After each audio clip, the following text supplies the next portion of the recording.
네, 총선이 14일 앞으로 다가오면서 여야가 총력전에 돌입한 모습이죠. 패널 네 분과 함께 정치권 소식 자세히 짚어보겠습니다. 네, 최창렬 6인대 특임 교수, 이종근 전 데일리안 논설실장, 송영훈 변호사, 설주한 변호사 함께합니다. 안녕하십니까? 네, 반갑습니다. 안녕하세요. 자, 국민의힘 소식부터 좀 짚어보겠습니다. 한동훈 위원장 어제 대구를 찾아서 박근혜 전 대통령을 만났습니다. 어떤 이야기 나눴는지 직접 한번 들어보겠습니다.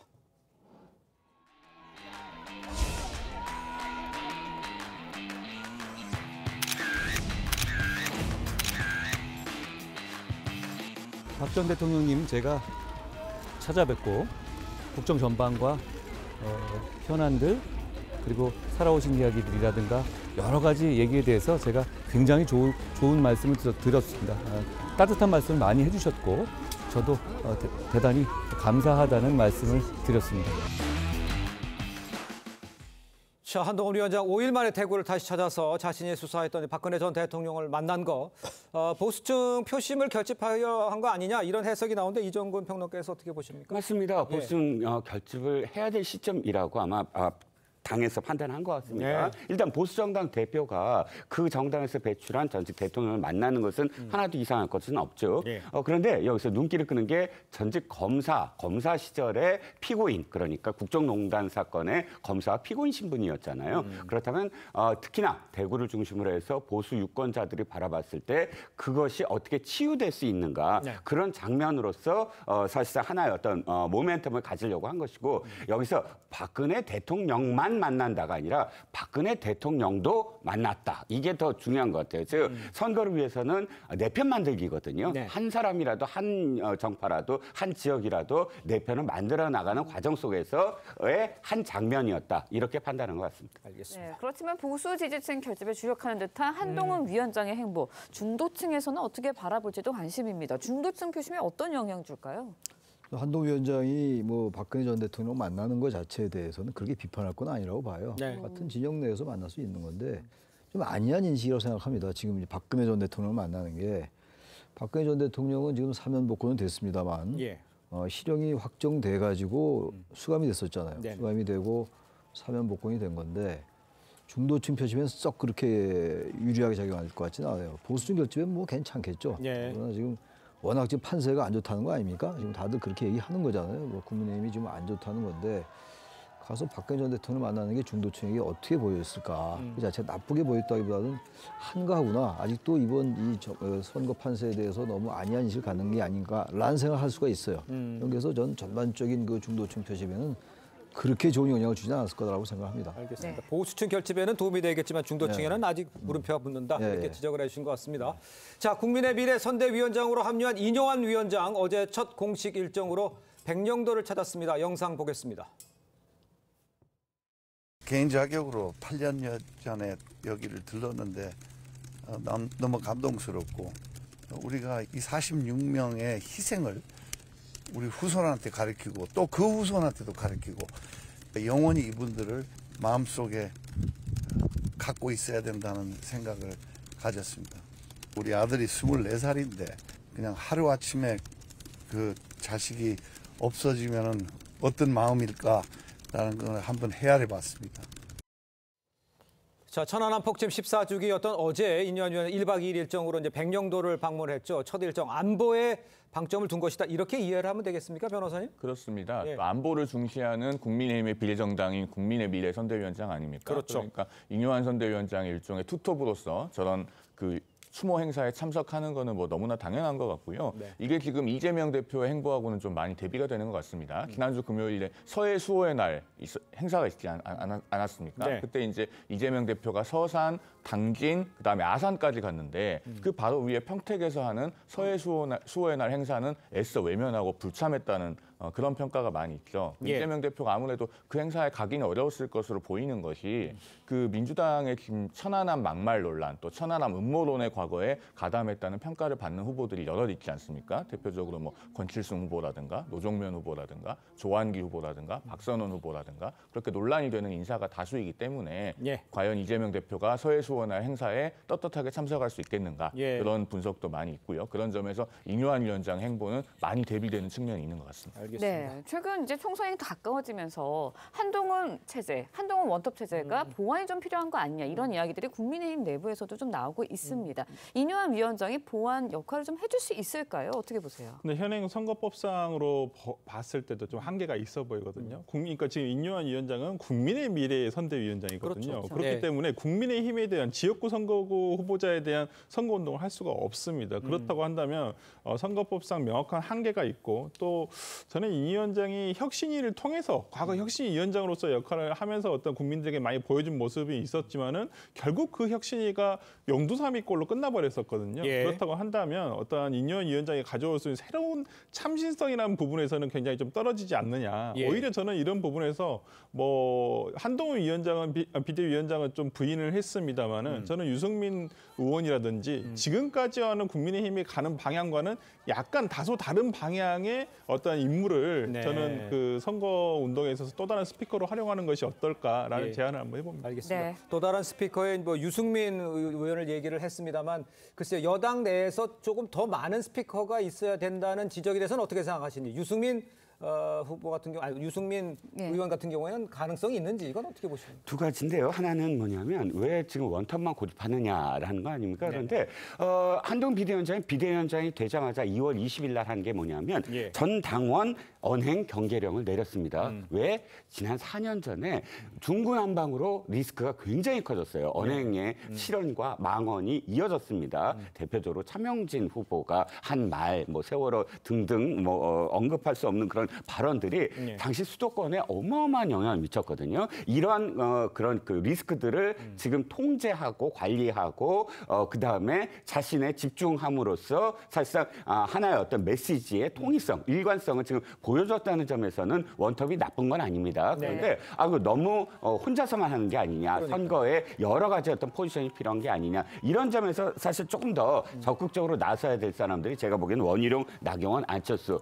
지금 미드필더들이거든요. 이 미드필더를 이렇게 조직한 게 수도권에서 어쨌든 벨트화를 해서 인천 쪽 벨트, 그다음에 한강 벨트, 뭐 수도권의 벨트, 반도체 벨트 이렇게 지원을 할 수 있는 어떤 여력이 있는 사람들을 지금 미드필더로 지금 임명을 했기 때문에 예. 보다 더 적극적으로 이 세 사람을 활용하는 것이 지금 유승민 의원보다는 훨씬 나을 것이다. 왜냐하면 유승민 의원은 12월 달에 그만둘 거를 뭐 생각하겠다. 뭐 그리고 윤석열 정부는 무조건 안 된다라고 지금까지 매일같이 이야기했던 사람입니다. 그러다가 갑자기 나와서 윤석열 정부를 도와준다라고 본인이 이야기하는 것도 일관성이 없어 보일 겁니다. 알겠습니다. 예, 유승민 전 의원의 등판보다는 나경원 의원이나 다른 원희룡 의원의 더 활약을 더 이야기를 해주셨는데 한동훈 위원장도 일단은 선을 긋는 분위기이긴 합니다. 유 전 의원의 등판 가능성, 선대의 합류 가능성 어떻게 보시나요? 가능성은 대단히 낮아 보입니다. 지금 이제 여권의 그 생각이 그렇기 때문에 예. 어렵다고 보는데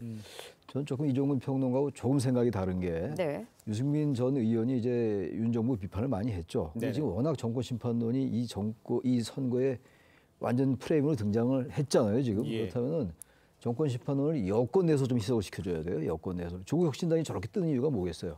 확실하게 윤 정권을 반대한다는 게 더 강하다고 보는 거 아니겠어요? 이재명 대표 쪽보다. 예. 아까 김부겸 총리도 말씀하신 것처럼 뭔가 지금 이 파일을 키워야 되는 건데 이쪽에 여권이 그게 안 된단 말이에요. 네. 그렇다면 제가 볼 때는 유승민 전 의원이 나와서 아. 그런 부분을 조금 보완해 주는 거예요. 유승민 전 의원이 지금 나와서 무슨 윤 정부 비판하겠습니까? 그렇게는 안 하겠죠. 선거 이제 보름 남겨놨는데. 그래서 그런 좀 중도층에게 소구력이 있으려면은 예. 유승민 전 의원이 나오면 좀 중도층들이 워낙 윤 정권 심판론에 기대했던 중도층들이 조금 볼 수 있다고 저는 생각해요. 전 그런 여권의 인식이 대단히 경직돼 있는 것 같아요. 정말 모든 사람을 동원해서 통합하고 아주 유승민 전 의원은 보수 진영이지 진보 진영은 아니지 않습니까? 예. 그런 점이 좀 아쉬워요. 국민의힘에게 말이죠. 네. 그 송 변호사께서는 지금 유승민 의원이 이제 일단 그 유경준 후보 지원 유세에 나갑니다. 그러니까 지금 중도층이라도 여기에 이제 조금 소구력이 있지 않겠느냐는 지적들 나오면서 원하는 거 없고 또 반대하시는 분도 있습니다만 어떻게 보세요? 글쎄요. 최창렬 평론가님께서는 이제 그 여권의 시각이 많이 경직되어 있는 것 같다 이렇게 말씀하셨는데 저는 좀 생각이 다른 것이 유승민 전 의원이 등판을 한다고 해도 효과가 있을지 잘 모르겠습니다. 왜냐하면은 그 동안에 이제 전면 등판을 안 한 지가 꽤 오래되지 않았습니까? 예. 2023년에 그 38 전당대회도 불출마를 일찌감치 하셨고, 그다음에 이번에도 그 적극적으로 본인이 공천 신청을 하질 않았고, 그렇기 때문에 사실은 상당 기간 어떻게 보면 정치 전면에서 멀어져 있다가 갑자기 어떤 역할을 부여받아서 등판을 한다고 했을 때 그게 과연 유권자들께 큰 소구력이 있을지 저는 좀 의문이고요. 그리고 네. 한동훈 비대위원장도 어제 이 부분에 대해서는 검토한 적이 없다라고 선을 긋지 않았습니까? 그런 점에서 봤을 때 어떤 역할이 적극적으로 부여될 것 같지도 않고, 물론 개인 자격으로 도울 수는 있겠죠. 그래서 유경준 전 의원에 대해서도 예. 지금 그 기원 유세를 하는 것 같은데 뭐 개인 자격으로 도울 수는 있겠습니다만은 전면 등판에 효과가 있을 것인가, 여기에 대해서는 아무래도 좀 물음표가 그려집니다. 알겠습니다. 자, 다음 주제는 좀 리포트를 보고 이야기를 이어가겠습니다. 이재명 대표가요, 어제 대장동 사건 재판에 출석을 했습니다. 자, 그런데 대장동 재판부는요, 총선 전날입니다. 다음 달 9일을 포함해서 총선 전까지 3번 더 재판을 하겠다고 했습니다. 네, 이 대표 측은 가혹하다고 반발했지만 재판부는 불출석하면 구인장을 발부하겠다며 단호했습니다. 박한솔 기자의 리포트 보시고 이야기 이어가겠습니다. 이재명 대표가 출근길 유세에서 검찰을 맹비난합니다. 검찰이 굳이 이재명이 있어야 된다고 우기기 때문에 검찰이 정치하고 있다. 검찰이 이재명 야당 대표의 손발을 묶고 싶어 한다라고 저는 생각합니다. 지난 12일 지각 출석에 이어 19일 재판에 무단 불출석했던 이 대표는 법원이 강제 소환을 언급하자 2주 만에 대장동 재판에 나왔습니다. 선거 때문에 재판 불출석 반복됐는데 오늘 나오신 분 한 말씀 해주시죠. 법정에서 이 대표는 제가 없더라도 재판에 지장이 없다며 재판에 출석해야 한다는 검찰 입장을 이해할 수 없다고 했습니다. 하지만 재판부는 재판 절차는 판사가 정하는 것이라고 했습니다. 이 대표는 오는 29일과 다음 달 2일, 총선 전날인 다음 달 9일까지 선거 전 3차례 대장동 재판에 출석해야 합니다. 이 대표 측은 선거 전날까지 재판을 잡는 건 가혹하다고 했지만 재판부는 불출석할 경우 구인장을 발부하겠다고 했습니다. 재판은 코로나에 걸린 유동규 전 본부장의 몸 상태가 악화돼 3시간여 만에 끝났습니다. TV조선 박한솔입니다.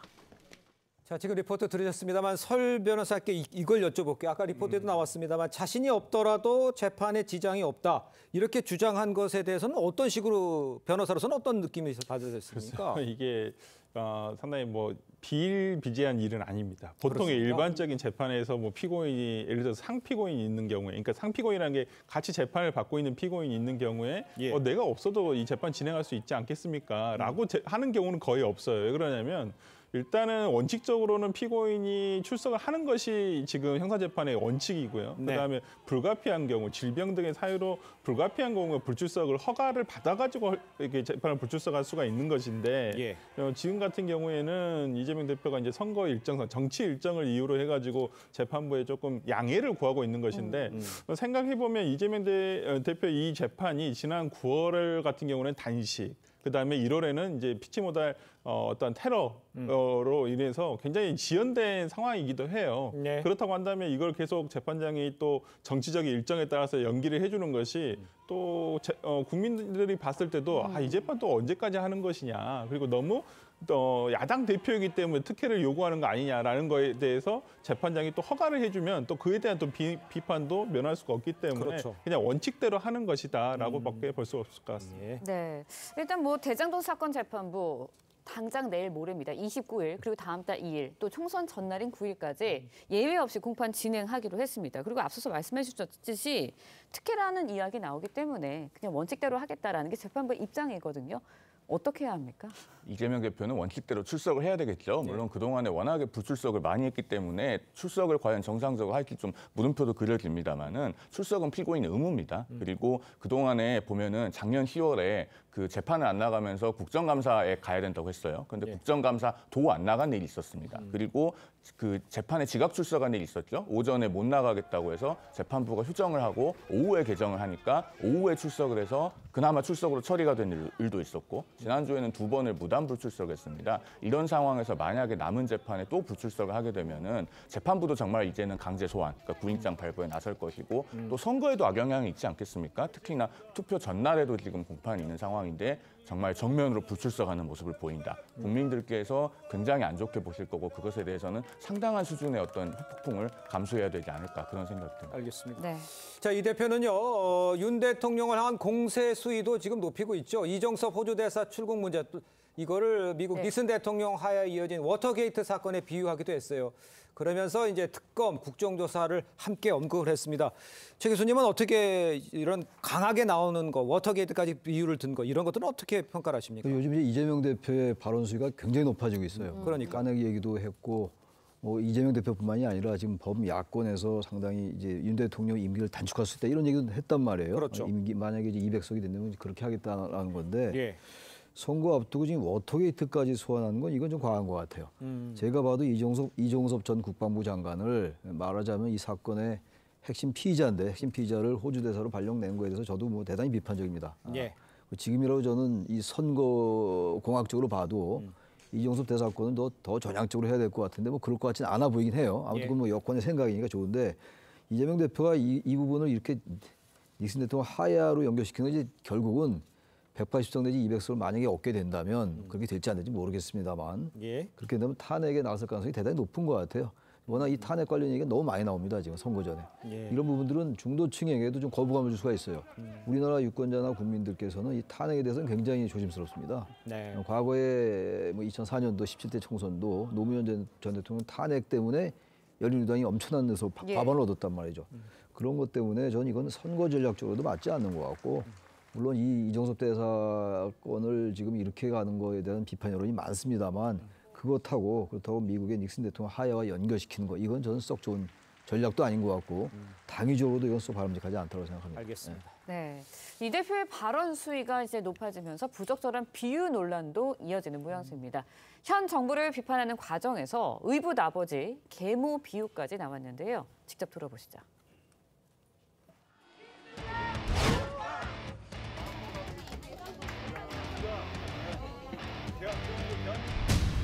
선진 대한민국으로 10대 경제 강국이 지금 200대 촛불 하나 들고 그 추운 겨울 거리에서 박근혜 국정농단을 시정했습니다.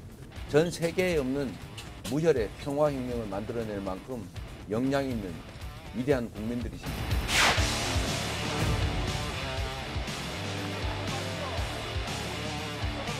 지금은 의붓 아버지가 내만 때리고 사랑은 없다. 계모 같아요. 파치 엄마 같아요. 파치 엄마. 그러니까 이제 저 발언들이 지금 문제가 되고 있다 이렇게 볼 수가 있을 건데 이 대표 발언을 두고 이제 재원 과정을 비하한다 이런 비판도 나오고요. 뿐만 아니라 이 대표가 잘못하면 자칫 아르헨티나 이야기도 했습니다. 브라질 이야기도 했죠. 글쎄요, 뭐 외교적으로 문제는 없는 건지, 그것도 괜찮은 건지 저런 표현들, 점점 강해지는 표현을 어떻게 평가를 하십니까? 그렇습니다. 지금 양안 관계, 그러니까 중국과 대만의 쉐쉐 문제도 사실 외교적으로 문제가 될 수 있는 문제고요. 네네. 그리고 지금 아르헨티나 역시 마찬가지입니다. 근데 문제는 아르헨티나가 굉장히 부국이었어요. 엄마 찾아 산말이라는 만화 아십니까? 그게 이탈리아에서 사실은 아르헨티나로 떠나가는 아이입니다. 아르헨티나는 워낙 부국이기 때문에 이탈리아보다도 그거를 그 시대적 배경이 있었습니다. 그런데 왜 이렇게 몰락했습니까? 퍼블리스트들이 대통령이 되면서 모두 다 퍼주기 공약을 했기 때문입니다. 베네수엘라도 마찬가지고 남미의 국가들이 몰락하는 그 과정이 바로 이재명 대표식 퍼주기, 즉 기본소득이랄지 뭐 하지는 않았습니다만 또 25만 원 이야기도 나왔습니다만 이렇게 해서 국가의 재정은 어마어마하게 파탄이 나고 한 번 받은 그런 복지는 사실상 그걸 철회할 수 없거든요. 점점 늘어날 수밖에 없습니다. 그런데 본인이 스페인이 도리어 그것을 비판하는 쪽을 아르헨티나다 이렇게 얘기를 한다는 것은 이재명 대표가 지금까지 이야기했던 선거 과정에서 이야기했던 것을 보면 사실상 맥락이 없어요. 그러니까 이 야당 대표가 어떤 당의 대표가 선거 유세를 통해서 연설을 하거나 혹은 이런 자신의 어떤 이야기를 할 때는 자신의 당의 정체성에 맞게 해줘야 되거든요. 그런데 쭉 보면 정체성도 알 수가 없고 또 주장하는 바도 그때그때 다르고 일관성이 없고 하다 보니까 이재명 대표가 그때그때 다르다는 건 경향신문에서 이대근 전 편집국장이 이렇게 얘기했어요. 유효기간이 너무 짧다. 이 사람의 발언은 이렇게 얘기하지 않았습니까? 그러니까 물론 그렇다고 해서 지금 이재명 대표의 어떤 발언이 바뀔 것 같지는 않습니다. 지금 굉장히 고무되고 있고 업돼 있는 상태이기 때문에 이것이 제가 보기에는 당장 한 번에 뭐 무너지진 않을지언정 그 민주당의 차근차근 이 리스크, 이 막말 리스크가 정말 힘들어질 거다. 이 민주당의 영향을 미칠 거다라고 생각을 합니다. 알겠습니다. 네, 그런가 하면요. 이제 공천 과정에서 이 대표와 대립각을 세웠던 임종석 전 비서실장 내일부터 수도권 접전 지역 유세에 동참할 것이라고 합니다. 임 전 실장이 선거에 지원하는 것 어떻게 보세요? 어차피 임종석 전 실장은 이제 당의 결정을 수용했고 민주당에 남았지 않습니까? 남았으면 선거 도와야죠. 백의종군 한다고 합니다만 아무것도 안 하고 있을 수 있겠어요. 그러니까 선거 이제 막바지에 오면서 자신의 역할을 하는 거겠죠. 이제 임 전 실장도 선거 이후에 자신의 정치를 해야 될 거 아니겠어요. 근데 선거 기간, 선거 국면에서 아무것도 안 해가지고는 선거 끝나고 나서 민주당 내에서 뭘 주장할 수 있는 명분이 약하지 않겠습니까? 그런 측면에서 한다고 보고 또 저는 지금 현재로 봐서는 여러 가지 전망들에 의하면 민주당이 좀 유리한 국면이니까 그런 것도 영향을 좀 줬으리라고 저 봅니다. 뭐 당연한 행동이겠죠, 이 부분이요. 알겠습니다. 요거 하나 뭐 추가로 짚어보겠습니다. TV조선 취재에 따르면요. 인천 서구을 민주당 후보인 이용우 변호사가 공천을 받은 직후에 500여 건의 수임 기록을 한꺼번에 신고를 했어요. 그러니까 이것도 나중에 그냥 한꺼번에 했다. 이것도 참 도덕적으로는 문제가 있는데 어떻게 평가하세요, 변호사님? 그러니까 뭐 이게 약간 좀 모르겠습니다. 이게 변호사 업무를 하다 보면 보통 1년에 한 번씩은 저희가 이제 신고를 합니다. 변호사 협회에 내가 지난 1년 동안 어떤 사건들을 다 했었다라는 것들을 저희 하게 돼 있는데, 그러니까 이용우 후보 측에서 얘기를 한 거대로 그 경유증표로 해가지고 이렇게 소송의 선임계에 우리가 붙이는 이렇게 증표가 있습니다. 그건 저희가 변협에서 구입을 해서 개별적으로 구입을 해서 내는 것인데 이것으로서 변호사가 어떻게 사건을 선임하고 있구나라는 것을 확인할 수 있거든요. 그래서 이 수임 신고를 하지 않았던 것이지 뭐 안 한 게 아니다. 그리고 경유증표를 안 냈다라고 지금 얘기를 하고 있는데 모르겠습니다. 매년 해야 될 일이거든요. 변호사의 근데 본인이 지금 법무법인에 속해 있으면서 아마 약간 절차적으로 문제가 있었던 것 같은데 뭐 크게 이게 뭐 법적으로 어긋난 부분은 아니고 변호사 뭐 의무로서 좀 했어야 될 일인데 성실하지 못했던 부분에 대해서는 비판을 좀 받지 않을까라는 생각을 해봅니다. 네, 법적으로 크게 뭐 어긋나지 않다고 말씀해 주셨는데 서울 변호사회는 이 후보가 변호사법 위반했다라고 보고 대한변협에 징계를 요청한 상황입니다. 어떻게 보세요? 그 서울지방변호사회가 지금 징계 요청했기 때문에요. 어느 정도 징계 사유가 된다는 관점에 대한 설득력은 좀 있는 것 같습니다. 아무렇게나 징계 청원을 하지는 않거든요. 그리고 저도 좀 잘 이해가 안 되는 것이 이게 소송 위임장을 법원이나 수사기관에 제출할 때 그 경유 증표를 첨부하는 것은 기본입니다. 그다음에 요새는 지금 변호사회에 그 경유 시스템이 전자화돼서요. 전자로 입력을 하면은 그 경유 확인서가 전자로 출력이 됩니다. 그걸 첨부를 하거든요. 그런데 500여 건이나 될 정도로 이게 신고가 누락이 됐다면은 그럼 얼마나 오랫동안 이 경유 신고를 정상적으로 안 한 것인가라는 의문이 들어서 이것은 이용우 후보가 좀 상당한 수준의 해명이 필요하지 않나 그런 생각이 듭니다. 알겠습니다. 자, 이번에는 제3지대 이야기도 좀 해보도록 하겠습니다. 조국 혁신당의 조국 대표가요. 20석까지 바라는 건 과역이라면서도 군소정당과 힘을 합쳐서 공동 교섭단체 구성할 수도 있다. 이렇게 가능성을 언급을 했습니다. 만들 수 있을지 최창현 교수님께서는 어떻게 보십니까? 원내 교섭단체를 만들려면 20석이 필요할 거 아니겠어요. 그런데 지금 조국 혁신당이 몇 석이 얻을지 모르겠어요. 지역구에서는 뭐 한 명도 안 나오는 거니까. 맞습니다. 그럼 지금 기본소득당, 사회민주당과 이제 어떤 연대를 해서 이쪽이 뭐 연합 정치라고 봐야 되겠죠. 원내 교섭단체를 만들겠다는 건데 합당이나 이런 건 아니더라도. 근데 글쎄 이게 지금 기본소득당이나 사회민주당 그리고 무소속 등 합쳐서 그 정도 의석이 나올지 모르겠어요. 아니 15석 정도 나온다면야 5석 정도를 어떻게 할 수 있겠죠. 20석까지만 채울 수 있는데 15석까지 나올 수 있을지 나올 수 없어요. 지금 조국 혁신당이 여러 가지 지지세가 상세인 건 맞는데 저는 그러나 중요한 거는 사회민주당 이런 정당 사실 우리가 들어본 정당이 아니에요. 독일의 무슨 3인당도 아니고 말이죠. 그러네요. 이런 정당들과 같이 연대한다. 이게 그리고 또 하나가 조국혁신당이 지금 조국 대표가 1심, 2심에서 실형을 받았잖아요, 지금. 그렇게 된다면은 대법원 판결만 남겨놓고 있는 건데 예. 만약에 수감이 된다면은 과연 조국혁신당이 명분이 있을까? 대표가 수감된 상황이라면 지금 수감이 안 됐기 때문에 그렇죠. 그래도 유권자들에게 가시로 보이는 게 별로 없는데 예. 정께서 조국혁신당의 앞날은 그리고 원내 교섭단체까지 간다라고 전망이 좀 어렵지 않을까라고 생각합니다. 알겠습니다. 예. 개인적인 전망을 이야기해 네. 주셨고요. 저희 다음 주제는 리포터로 만나보고 이야기를 이어가겠습니다. 정부의 이 주요 대화 상대인 의사협회 신임 회장에 임현택 후보가 당선이 됐습니다. 네, 임 당선인은 강경파로 꼽혀 대화보다는 정부와 대립각을 세울 것이라는 관측이 나오고 있는데요. 정부와 의료계는 일단 협의체 구성 논의는 시작했습니다. 정수양 기자의 보도입니다. 차기 의사협회장의 임현택 후보가 득표율 65%로 당선됐습니다. 대한소아청소년과 의사회장인 임 당선인은 5월부터 3년간 의협을 이끌게 됩니다. 임 당선인은 의대 정원 1000명 감축을 주장하는 강경파로 꼽힙니다. 정부와 대화 전제 조건도 의대 증원 원점 재검토이고 책임자 파면까지 요구합니다. 정부가 원점에서 재논의를 할 준비가 되고 전공의와 학생들도 대화의 의지가 생길 때 그때 협의가 시작될 것이라고 생각합니다.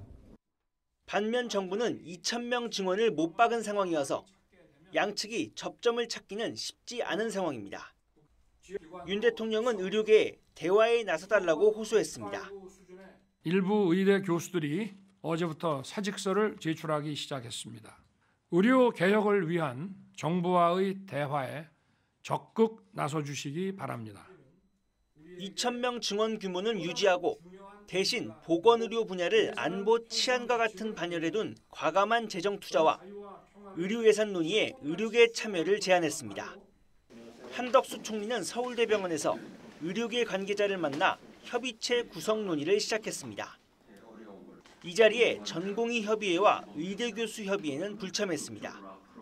여당 일각에서는 증원 규모도 의사들과 논의해야 한다는 의견도 나옵니다. TV조선 정수양입니다. 자, 지금 들으셨습니다만 전해드린 대로 대한의사협회 신임 회장의 임현택 대한소아청소년과 의사회 회장이 당선이 됐습니다.